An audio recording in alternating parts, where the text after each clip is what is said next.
Alors, bonjour à toutes et à tous, bienvenue dans ce nouvel épisode du Dictionnaire Digital.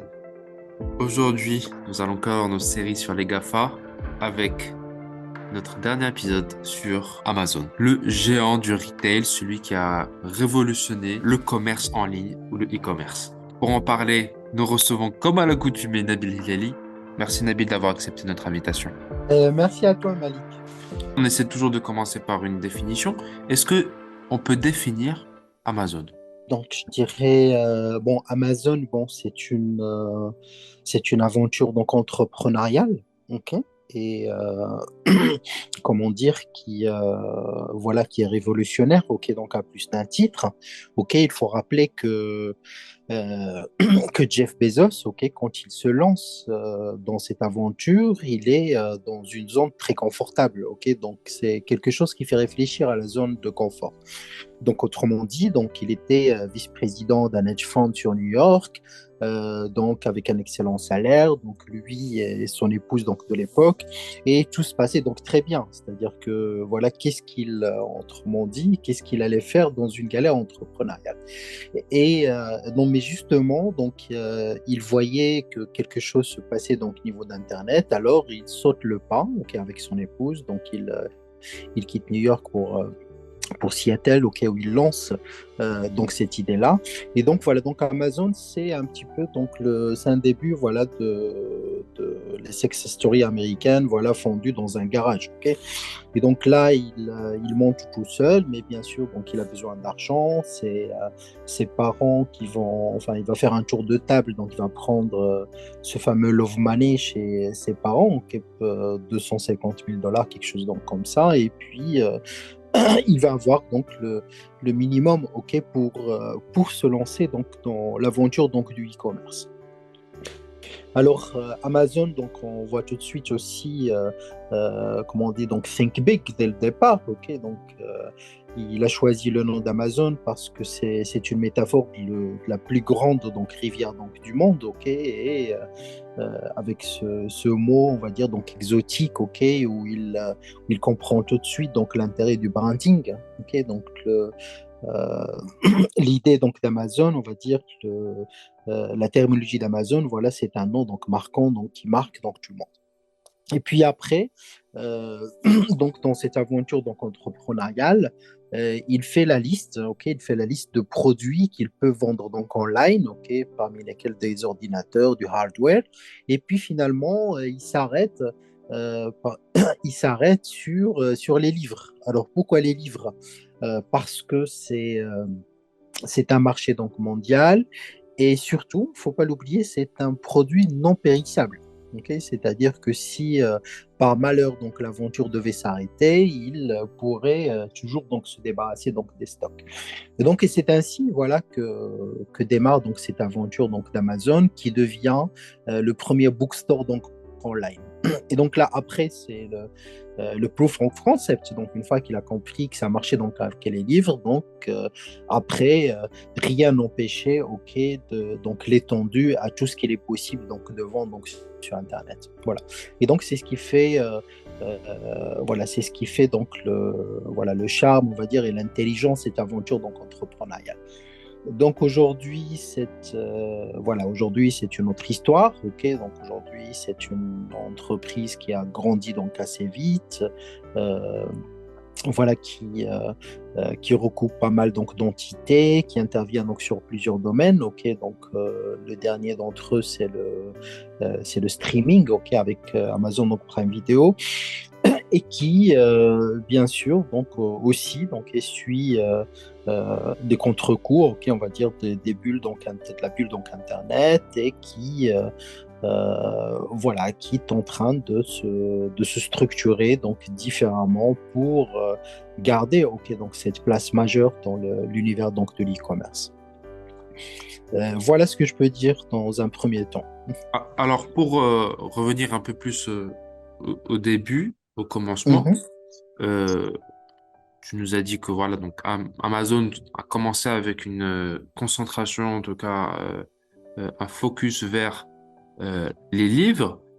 Comment il a opéré cette transition, on va dire, petit à petit vers finalement un, un vendeur ou un revendeur d'absolument tout, hein. Où est-ce que se dirige un peu Amazon?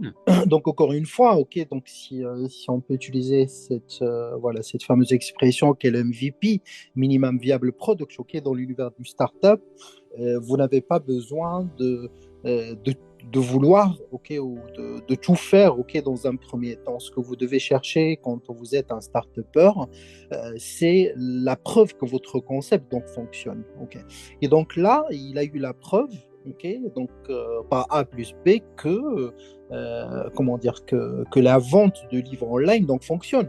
D'autant plus que attention, ce n'était pas gagné d'avance, ok. Donc d'ailleurs il y avait beaucoup de sceptiques parce que le livre est comment dire est un objet, on va dire auquel donc on s'attache. Donc mais moi, d'ailleurs, la preuve, c'est que les librairies, Barnes Noble, d'ailleurs, à qui Amazon donc, faisait peur au départ, continue donc à être un distributeur donc, de livres. Et les librairies, même de toutes petites librairies, poussent partout donc dans le monde. Pourquoi? Parce qu'il y a ce rapport charnel au livre. Le consommateur aime bien explorer les différents livres au hasard, les toucher, le choisir, etc.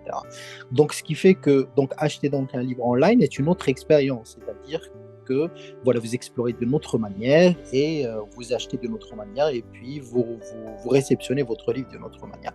Mais toujours est-il que comment dire, cette manière, on va dire, de tester le commerce online a fonctionné. Et donc, du coup, voilà, maintenant que je peux vendre un produit un petit peu complexe qui est le livre donc online, qu'est-ce qui m'empêche voilà, de vendre un sofa, un sac, un ordinateur, un téléphone, des rasoirs, de la lessive ou tout ce qu'on veut.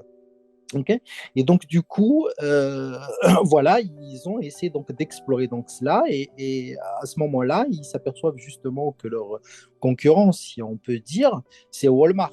Okay. Donc, Walmart qui est voilà, la chaîne par excellence du retail, on va dire brick and mortar model, okay, où là, vous avez des magasins où vous achetez tout.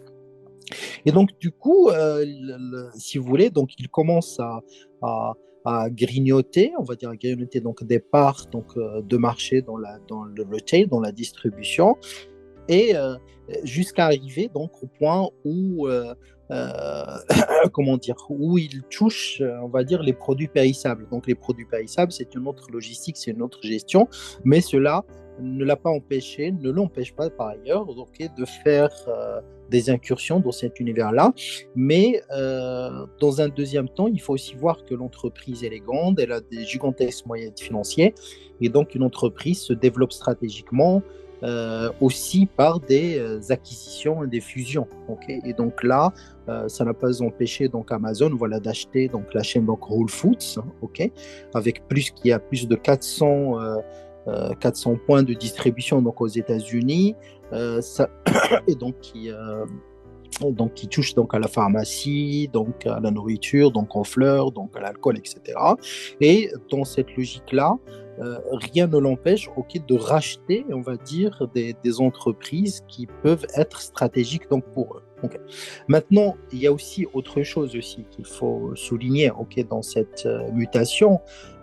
D'ailleurs, c'est pour ça, donc, d'une certaine façon, quand on dit, on peut dire d'ailleurs, que dans quel business se retrouve donc Amazon? Amazon est dans le business, pas seulement, comment dire, c'est un petit peu comme McDonald's, on dit McDonald's n'est pas dans le secteur du fast-food, il est dans le secteur de l'immobilier. Il est dans le business de l'immobilier. Pourquoi? Parce que son business model, c'est d'acheter des terrains et de les mettre donc en leasing pour les franchiser. Donc un petit peu donc Amazon aussi donc d'une certaine manière donc il est allé par-delà le retail et il est surtout donc il possède l'une des plus gigantesques on va dire supply chain donc au monde, une supply chain robotisée, une supply chain efficiente, une supply chain donc efficace qui génère beaucoup de data, ce qui fait que pour un fournisseur il est beaucoup plus intéressant de passer via donc Amazon que via X, Y ou Z. Okay, parce que le business, on va dire, donc d'Amazon, c'est comment dire, c'est le cloud service, c'est la supply chain donc optimisée qui permet donc une rotation donc à l'échelle internationale de toute la chaîne de distribution.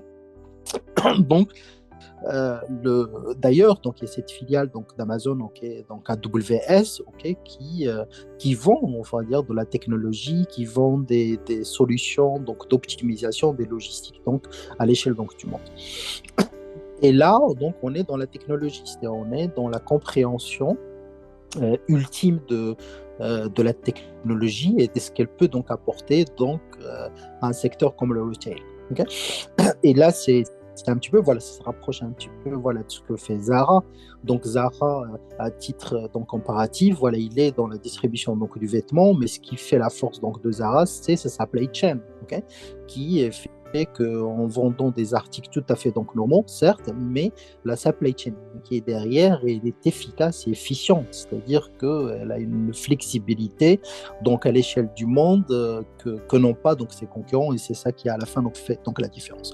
Donc, Amazon, il est dans cette idée-là, ok, de profiter dans la quatrième révolution industrielle, ok. Donc là, d'ailleurs, tous les outils de la collecte de data, tous les outils de l'intelligence artificielle, ils sont mobilisés pour son modèle donc de performance. Merci beaucoup, Nabil, pour tous ces éclairages. Merci à toi, Malik. Merci. Merci à toutes et à tous d'avoir suivi ce nouvel épisode du Dictionnaire digital. À bientôt.